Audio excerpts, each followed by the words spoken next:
Arkadaşlar selam.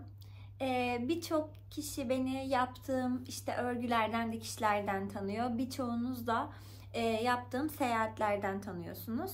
Bazılarınız da ilk defa bu videoda karşılaşıyorsunuz. Hepiniz tekrardan hoş geldiniz diyorum.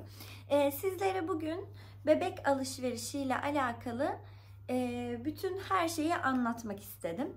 Şöyle söyleyeyim.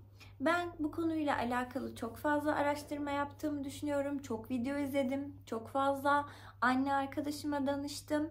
Ve böyle videoların gerçekten çok yararlı oldu bana. Ben de kendimce size anlatmak istedim.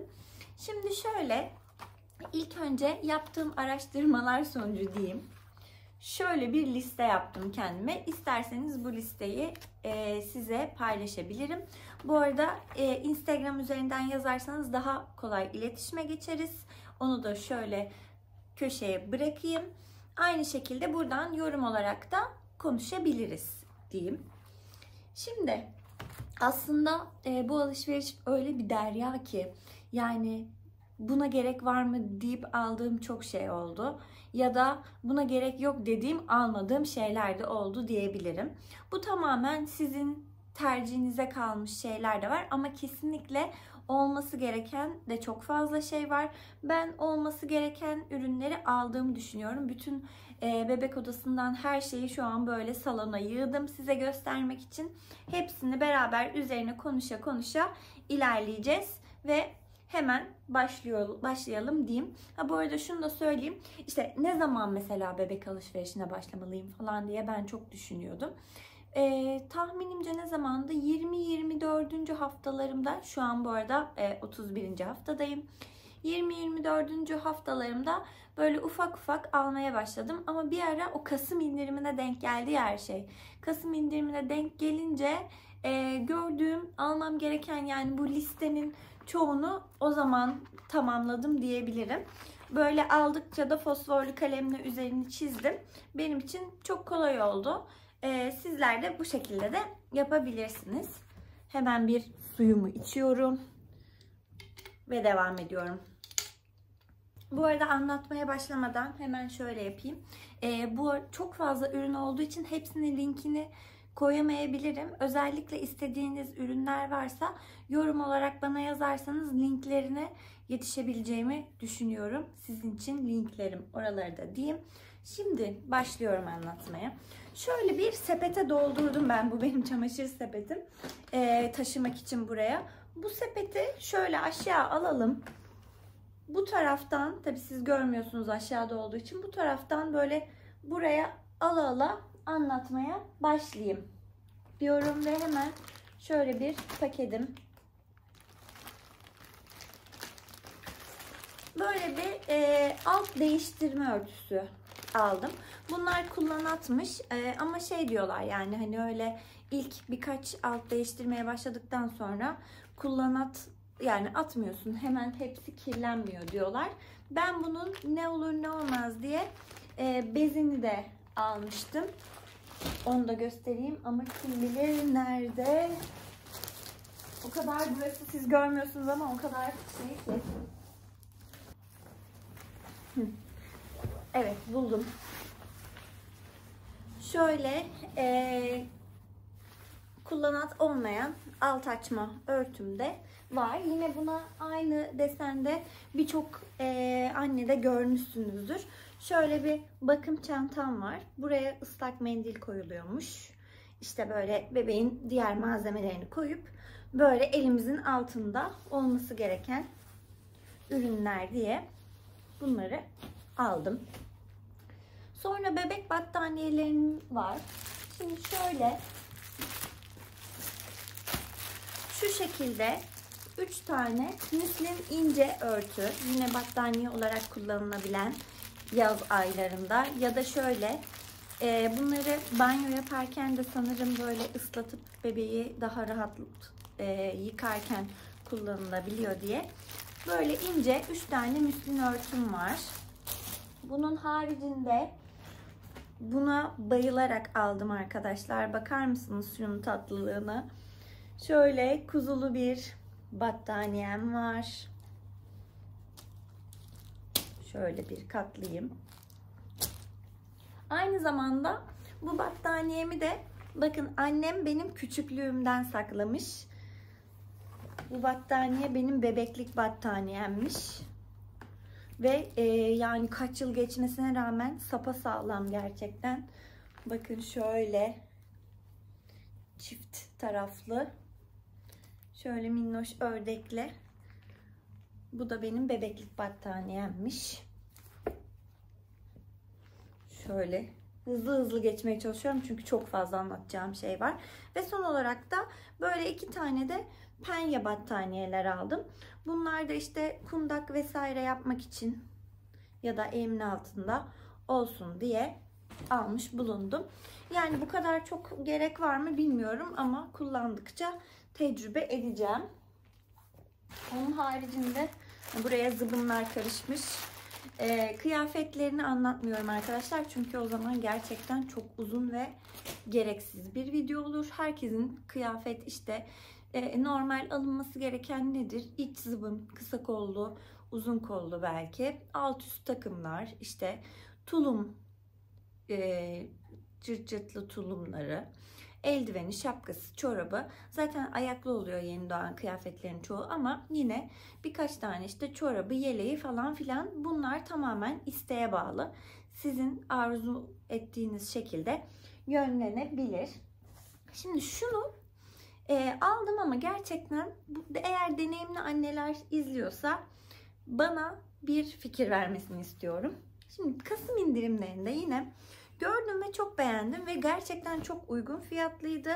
Şöyle puset minderi ve puset örtüsü aldım. Bakın şu şekilde şöyle. Önü burası yine cırt cırtlı açılıp kapanabiliyor. Böyle bir şey aldım. Bu örtü okey. Bunu zaten kullanırım. Ama minderi çok önermiyorlarmış. Yani pusetin içinde zaten ekstra destekli bir minderi var. O yüzden buna gerek yok dediler ama almış bulundum. Ben de iade etmek istemedim açıkçası. Ne bileyim böyle büyüyünce falan oturunca mama sandalyesinin altına bir yerlere kullanırım diye düşündüm. O yüzden bu da böyle kalmış oldu ama ilk aşamada bunu kullanmayı düşünmüyorum. Şimdi bakalım. Şöyle yeni doğan bezi aldım. Bunu da yine şöyle herkes diyorlar ki işte en pahalı bez, en kaliteli bez sizin bebeğinizi tercih etmez. Yani her bebek farklı beze daha iyi olabilir. Bebeğin için en iyi olan bezi al dediler. Ben o yüzden bundan şimdilik bir paket aldım. Bir bakacağım duruma göre. Bu Baby Prima Premium Care olan paketten. Şimdilik bir tane aldım. Tabii ki de çok fazla almam gerektiğini biliyorum ama şimdilik elimde olan bu. Sonra yine böyle şeyler aldım. Bunları hastane videosu yani hastane çantası videosu çekersem orada da yine bakarız birlikte. Böyle şeyler aldım işte, küçük hurçlar aldım. İç içe bunlar 3-5 tane. Bunları düzenli bebeğin kıyafetlerini ya da kendi kıyafetlerimi koyarken bavula, valize, hemşireye verirken daha kullanışlı olsun diye böyle hurçlarını da aldım. Aynı şekilde bu bakıyorum. Şöyle bir bebek deterjanım var. Bunun farklı markalarını da var. Yani hangisini arzu ederseniz ben bunu aldım. Unibaby'ninki. Siveno'yu da çok öneriyorlar bu arada. Ona da bakabilirsiniz. Ben bunu almış bulundum. Bakalım burada ne varmış. Bu da alt temizleme pamuğu. Alt temizleme pamuklarında bebekler yeni doğdukları dönemde işte ıslak mendil tahriş edebiliyor. Altı pamukla silmek gerekiyor dendiği için böyle bir alt temizleme pamuğu aldım. Bu da E-Bebeğin bir markası. Bunu da arkadaşlar bazıları şey yapıyormuş. İşte ıslak mendilin içini boşaltıp ya da böyle bir kap bulup işte plastik ıslak mendil koyulacak tarzda bir kap bulup içini kaynamış su ve zeytinyağı damlatıp bütün ıslak mendilleri içine, yani bu pamukları içine günlük bunu hazırlayıp işte öyle mikrop oluşmasın diye öyle bebeğin altını temizliyorlarmış. Ama ben şöyle bir arkadaşımın önerisiyle şöyle pratik bir yöntem buldum. Bakın, bunu hiçbir videoda görmemiş olabilirsiniz gerçekten. Ben görmemiştim çünkü. Bu böyle bildiğiniz şöyle oje değil, aseton kutusu boş. Bunu ben ıslak mendilin içine işte kaynatıp suyumu, birkaç damla zeytinyağını koyacağım. Her kullanmadan önce de pamuğumu böyle ıslatıp kullanacağım. Yani böyle yapmayı planlıyorum. Bu da sizler için farklı, pratik bir yöntem olabilir bence. Çünkü ıslatıp orada bırakıp pamukları böyle bir, ne bileyim, benim içime sinmedi o durum. Bu arada Losa kilodu dediğimiz şu dipentlerden de aldım. Bu videoda yani doğum çantasıyla alakalı çok fazla ürünüm olmasın dedim ama yine 3-5 tane araya kaynayan şeyler var. Onu ayrı bir videoda anlatmak istiyorum. İnşallah bunu başarabilirim diyorum. Bunu da mesela şey diyordum ben, acaba kaç beden almalıyım, işte doğurana kadar kaç beden olurum falan filan diye. Ama sonra baktım işte şey diyor, medium ve large bedeni varmış. Medium bedeni 42 bedene kadarmış. Şu an ben hala 36 bedenim. O yüzden yani o kadar, ne kadar büyüyebilirim ki diye düşündüm. Şurada kaldı 1,5 ayım. Ve o yüzden medium bedenini aldım. Bakıyorum. Böyle bir hışırtılı kitabımız araya sıkışmış. Tabii bunlar isteğe bağlı. Bunu da bir arkadaşım hediye etmişti. Mesela bakın, bu keçe çanta. Bu keçe çanta çok saçma ya. Herkes de görüyorum, ne alaka diyordum ki. Bütün arkadaşlarım dediler ki, Demet saçmalama, işte o senin hayat kurtaracak, her şeyi içine koyacaksın. Oradan çat diye çantayı öbür odadan alacaksın alt değiştirirken falan, çok kurtarıcı olacak dediler. Ve ben de onların lafına okey dedim. Herkes alıyorsa bunu, vardır bir bildikleri. Ve bunu almış bulundum. Normal böyle bir, şöyle gözleri var, keçe çanta. İçinde de bu arada eldivenlerini, daha hiç yıkama olayına girmedim. İnşallah bu hafta gireceğim. Çocuk işte bebişimizin eldivenlerini, böyle şapkalarını makineye sıkışmasın diye şey almıştım. Sütyen filesi aldım. Onun içine koyup yıkayacağım. O da arada kalmış. Şöyle buraya dağ yapıyorum. Siz görmüyorsunuz ama bayağı eledik gibi. Bakıyorum. Pierre Cardin'in emzirme sütyenini aldım. Şöyle bir sütyen. Yani sütyen konusu bilemiyorum. Bunu da yine hastane çantamı hazırlarken yine detaylıca bakacağız. Şöyle bir kenara aldım. Artık bu taraf yıkılmaya başladı. Böyle yine yakalıklar araya sıkışmış. Renk renk şöyle düz. Salya vesaire için yakalık almıştım. Kıyafet göstermeyeceğiz dedik ama araya yine sıkışanlar oluyor. Onlardan bir tanesini şöyle gözüme kestirdim. Durun, onu da alıp geleyim. Bunu çok sevdim ben. Buraya girmiş kıyafet göstermiyorduk ama bunu da görmüş olun. Böyle hastane çıkışında direkt mont yerine kundak yapıp koyacağımız tatlış peluş bir ürünümüz. Artık böyle konuşmak bile yoruyor arkadaşlar. Ne kadar görünürde hamile misin, saçmalama diyen çok insan olsa da konuşurken bile yorulduğum dönemlere geldiğim, yaklaştığımı en azından hissediyorum. Şimdi şöyle. Evet. Şöyle bir anne bebek çantamız var. Bunu da yine bir arkadaşımın hediyesidir. Şöyle burası termal şekilde. Şöyle işte. Böyle bir anne bebek çantası. Kullanıp göreceğiz diyorum. Bakıyorum. Buradaki kutum kocaman zaten. Bunu göstereceğim ama önünde arkasında bir şey var mı diye bakıyorum.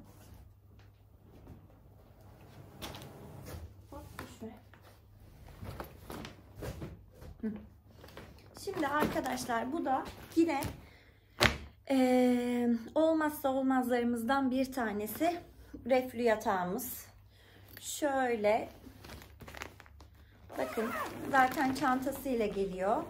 Ben Yataş'ın Juno'sunu tercih ettim. Farklı markalar da var. Nasıl isterseniz. Bu kılıf çıkıp yıkanabiliyor da.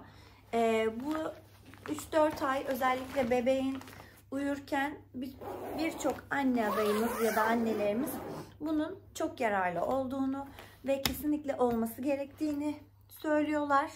Ben de edinmiş oldum. Şöyle içinden kağıdımız da düştü. Bunların hepsi, kılıfları çıkartılıp tek tek yıkanacak tabii ki. Şöyle bunu da şöyle attım. Aynı şekilde şöyle bir ana kucağım var. Şöyle bir ana kucağım var. Benimki Ohio Baby markası. Çok tabii muadilleri var bunun. Çok pahalı olanları da var. Ama bu da aynı işlevi görüyor. O yüzden bence gayet kullanışlı olacak diye düşünüyorum. Mesela bunların elektriklileri, işte kendi sallayanları, otomatikleri falan filanları da var ama birçok anne demiş ki hani ondan korktu, çok hoşumuza gitmedi işte falan, ya da memnun olanlar da var tabii ama ben elektriklisini tercih etmedim. Bunu tercih ettim. Şöyle. Şimdi geldik bu kutuya. Bayağı azalttık. Kutumuz ve leğenimiz kaldı sadece. Şimdi burada şey var arkadaşlar. Bebek küvetim var. Şöyle alayım. Bebek küvetlerinin çoğu az önce çamaşır sepetimi videonun başında görmüştünüz. Aynı şekilde gri beyaz. Yani onu almak istemedim. Ben dedim ki çamaşır sepetimle aynı desende de olmayı versin yani. Ve bu markayı çok sevdim ve güzel, kullanışlı olduğunu düşünüyorum. Baby Foldable diye bir markaymış. Şöyle de göstereyim. Şimdi açayım ve göstereyim size. Çok da açmayacağım. Bu şekilde. Bakın yine o katlanır asansör sistem ve sabit ayakları var. İçinden de yine bebek filesi çıkıyor. Şöyle şu şekilde. Ve kenara bunu takıyorsunuz. Bunun da ucunda şöyle bir şey var. Bakın. Bu da suya değiyor ve suyun ısısını gösteriyor. Yani su termometresi diyebiliriz. Bence gayet kullanışlı ve güzel bir küvet diye düşündüm ve bunu almış bulundum. Aynı şekilde kovasını ve maşrapasını da şöyle aldım. Bakın şöyle ördekli bunlar da. Bunlar da banyo olayını çözeceğiz inşallah. Evet, şimdi gelelim incik cıncık kısmına. İncik cıncık kısmının içinde şöyle şu leğenimi artık alayım.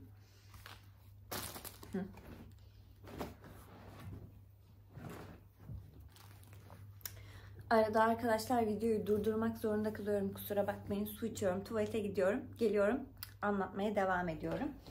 Şimdi ilk kendime aldığım bebek alışverişinde ilk bunların ikisini almış olabilirim. Bunu yine bir influencer bir arkadaşımızın Instagram'ında görmüştüm. Bayağı kullanışlı olduğunu söylemişti. Kiwi markasının süt sağma makinesi. Bakalım kullanınca anlayacağız. Tabii bu fişe takılıp kullanılardan. Sonradan internette gezerken gördüm. Fişe takmadan kullanılan farklı markalar da var. Ama fiyat performans olarak bu çok öneriliyordu. Ben de bunu aldım. Aynı zamanda da bu yine Moti'nin şöyle bir şeyi var. Otomatik, yani vakumla kendi sağan bir süt sağma şeysi diyelim. Öğreneceğiz biz de bunları yavaş yavaş. Bakın burada şey var. Bunları o kadar çok beğendim ki gerçekten. Ağız mendilleri. Desenleri, kumaşı, dokusu harika. Şöyle onlu satılıyor arkadaşlar. Şöyle hızlıca göstereyim. Bakın. Şöyle arabalı. Bunu.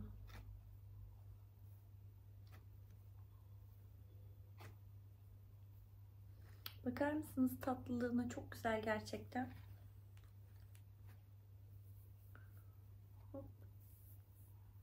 Yani bunları mesela şey düşünüyordum ben kendim dikerim falan diye düşünüyordum ama böyle bu kadar güzel desenleri görünce hiç uğraşmama değmez yani. Zaten bir kumaş alacağım kocaman. Ondan hep aynı desen çıkacaktı. Böyle farklı farklı minnoş güzel oldu.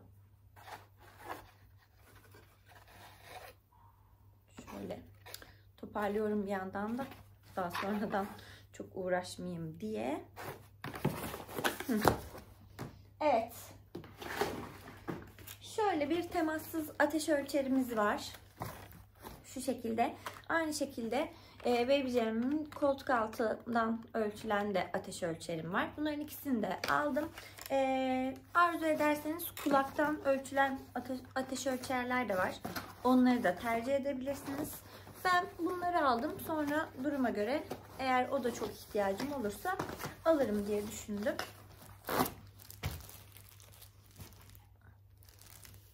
Evet, bakıyorum nelerim var.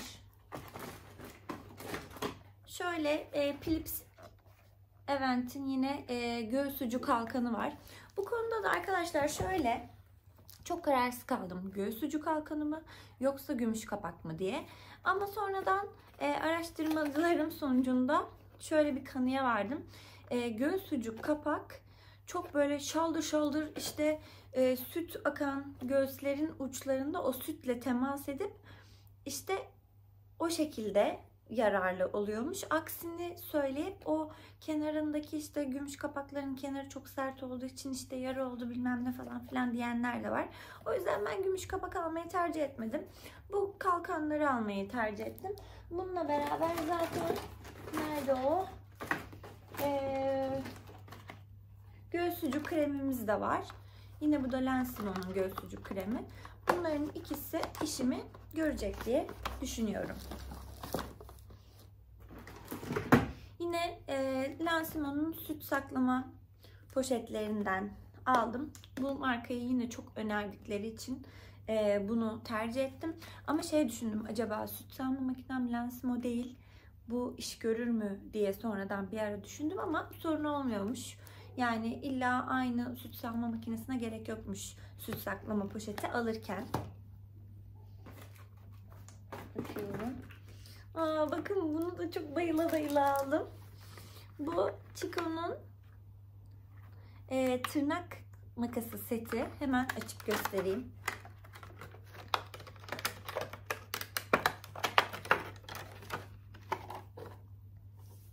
Bakın şöyle. Burası böyle kapağı var. Açıyoruz.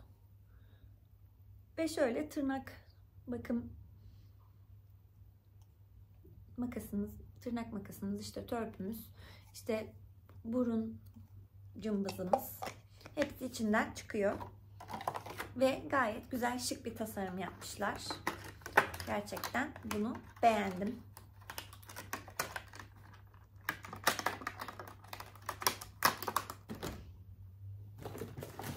Yine şöyle bir tarak tercih ettim arkadaşlar.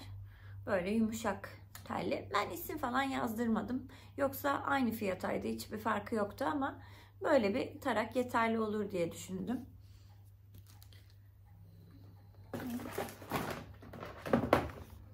Sonra bu yeni doğan biberonunu aldım. Bilmiyorum kullanır mıyım? İnşallah kullanmam.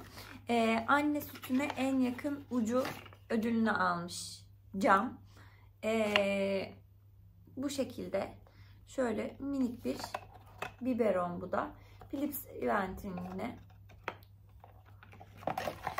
Philips Avent. Event değil. Yanlış söylemeyeyim. Şöyle emziklerim var. Emziklerimi hepsini aynı anda göstereyim diye böyle kurcalıyorum. Şöyle 2 tane emzik aldım. Bir tanesi yine Philips Avent'in. Diğeri de Bips diye bir markanın, bakar mısınız? Çok tatlı. Bu gerçekten çok hoşuma gitti yani görüntü olarak. Bunu da arkadaşlar şey diyorlar. İşte çocuk ilk bir aydan sonra ya da ilk doğduğu zaman emme refleksi çok geliştiği için, memede uyumaması için emzik kullanmayı öneriyorlar. Bazıları tabii emzik kullanma taraftar değil. Bu yine herkesin kendi tercihi. Ben bir deneyeceğim. Burada yine göz petlerim var. Bu da V-Baby'ninmiş. Bu da yine ilk aldığım ürünlerden. Bunu da şöyle bırakayım. Bayağı bitirdik. Evet.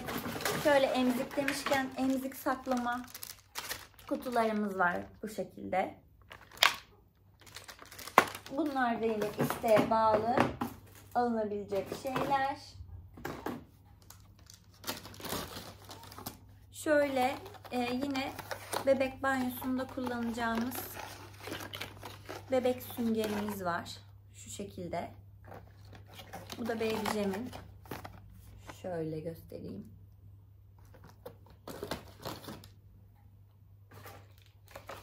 Şimdi bakın.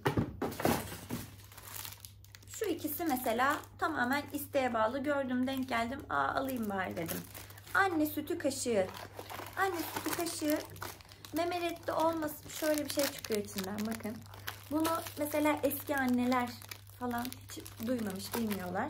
Bilmiyorum, yeni mi çıktı, eskiden beri var mıydı? Bu da şey işte, hani anne sütü göğüsten böyle çok gelmediği dönemde ama o besini vermek için meme reddi de olmasın, biberonla verilmesin diye bu kaşık yardımıyla verilen bir ürün. Yine aynı şekilde burada da, bunu da Temu'dan söylemiştim. Çok alakasız görüp söylemiştim. Bu da yine böyle ilaç ya da işte anne sütü de olur bence. Ama yine ucunda şöyle bir şey var. Gözükmüyor. Açayım paketini. Bu da emzik. Arkasında şırınga var. İşte bunu da böyle çaktırmadan bir şeyler vereceğimiz zaman herhalde kullanacağız diye düşünüyorum. Bakın şöyle bir emzik. Arkasında da şöyle bir şırınga ve hortumu var. Şöyle. Temizleme teline kadar düşünmüşler içine. Bunu da herhalde böyle bir vitamin, bir hasta olduğunda şurup vesaire vermek için, böyle araya kaytarmak için böyle bir şey. Tabii ki olmazsa olmaz mı? Hayır.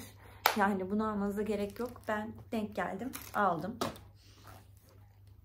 Yine aynı şekilde burun aspiratörüm var.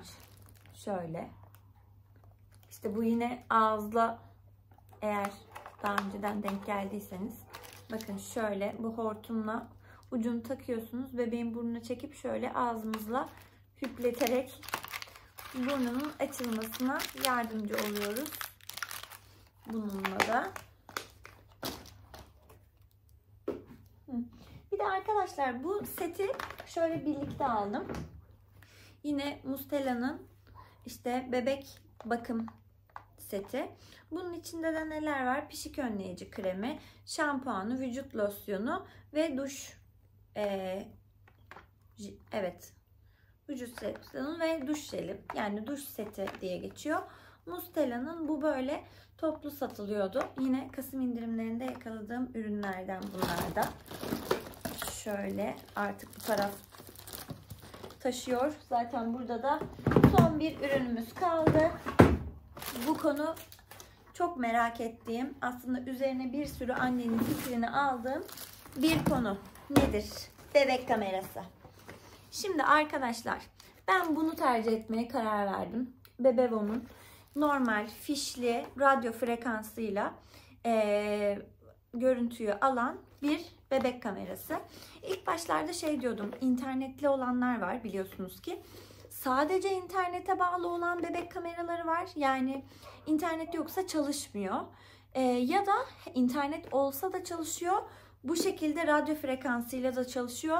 Hem telefondan, internetten bakıyorsunuz, hem de yine ekranı var. Bakabiliyorsunuz. Böyle markalar da var. Şimdi şöyle, aslında ilk başta o hem internetli hem radyo frekanslı olanını almak istemiştim, bebek kamerası. Ama sonradan düşündüm, bir kere zaten sadece internetli olanı direkt eledim. Düşünsenize, bir yere gittiniz, internet yok. İşte çocuğu uyuttunuz ama göremiyorsunuz. Yani cihazı kullanamıyorsunuz. O sadece eve böyle kurup bırakabileceğiniz bir cihaz benim için en azından. Diğer internetli ve radyo frekanslı olanı da birisine emanet ettiniz çocuğunuzu. Onunla ilgileniyorlar. Siz bir yere gittiniz. Telefonda işte çocuğa bakıyorsunuz ama yani bunun önünü alamam diye düşündüm. Bu artık birazcık şeye döner. Paranoyaklığa döner. Yani bakabileceğimi bilme hissim hem dışarıda olduğumda kendi zamanımdan sanki böyle aklım zaten orada kalır muhtemelen de, hani o sürekli bakarak anın tadını çıkartamam, hem de bıraktığım kişilere biraz güvenini sarsmış gibi olurum diye düşündüm. Zaten 40 yılda bir, yani çocuğunuzu bırakıyorsanız da kendiniz bırakın yani diye düşündüm. O yüzden bunu almaya karar verdim. En azından içeride uyurken şuraya koyduğumda ekrandan bir şey olduğunu da görebileceğim. Ve çok önerilen yine markalardan Bebevo. Bu arada takıp denedik de çalışıyor. Gayet de güzel diyebilirim. Yani bunun haricinde şu an anlatacağım bütün ürünleri bitirdim. Şeyim var. Bir yeni doğan ıslak mendil Sleepy'nin aldım. O kargoda emzirme örtüm. Kargoda ne vardı? Emzirme yastığım yine kargoda ve oda termometrem yine kargoda. Yolda şu anda onlar geliyorlar. Onları da gelince artık sıfır eksik diyebilirim. Yani umarım öyledir. Her seferinde böyle diyorum. Arada bir şeyler çıkıyor yine. Ay diyorum, evet o da vardı diye böyle bitmedi ama bu sefer bitti eminim. Sterilizör almayı düşünmüyorum mesela. Normal kaynayan suda temizleyeceğim birçok şeyi. Oda ortam hava temizleyicisinde aldım. Ama şöyle aldım. Hatta şu an takılı. Şöyle sizi göstereyim şöyle uzaktan devirmeden. Bakın burada böyle takılı şu anda. Yani bebek için değil, biraz da kendimiz için de aldık onu. Çok salladım kamerayı. Biraz da kendimiz için de aldık. Yani bir yemek yapıyorsunuz mesela arkadaşlar, gerçekten soğan kokusundan hemen kötü hava diyor. İster istemez her yere gidiyor o koku. O kokuyu çekiyor ve güzel oluyor yani. Sağlık için, illa sadece bebek için değil, bizler için de aldık, taktık, kullanıyoruz. Bunu önerebilirim, hava temizleyicisini. Onun haricinde işte pusetimiz, bebek arabamız, beşiğimiz, park yatağımız vesaire, bunlar herkes kendi istediklerine, yani bütçesine ya da ortamına, kullanma alanına bağlı olarak değişkenlik gösterecektir. Bizimkiler içeride. Onları buraya taşıma gereği duymadım. Bu şekilde umarım yararlı bir video olmuştur. Bu arada bak şunu almamışsın, işte buna ne gerek vardı ya da ben bunu kullandım memnun kalmadım gibi olumlu olumsuz her türlü yorumunuzu bekliyorum ki benim için de fikir olsun. Beni izlediğiniz için çok teşekkür ediyorum. Bir başka videoda görüşmek üzere. Hoşça kalın. Kendinize çok iyi bakın.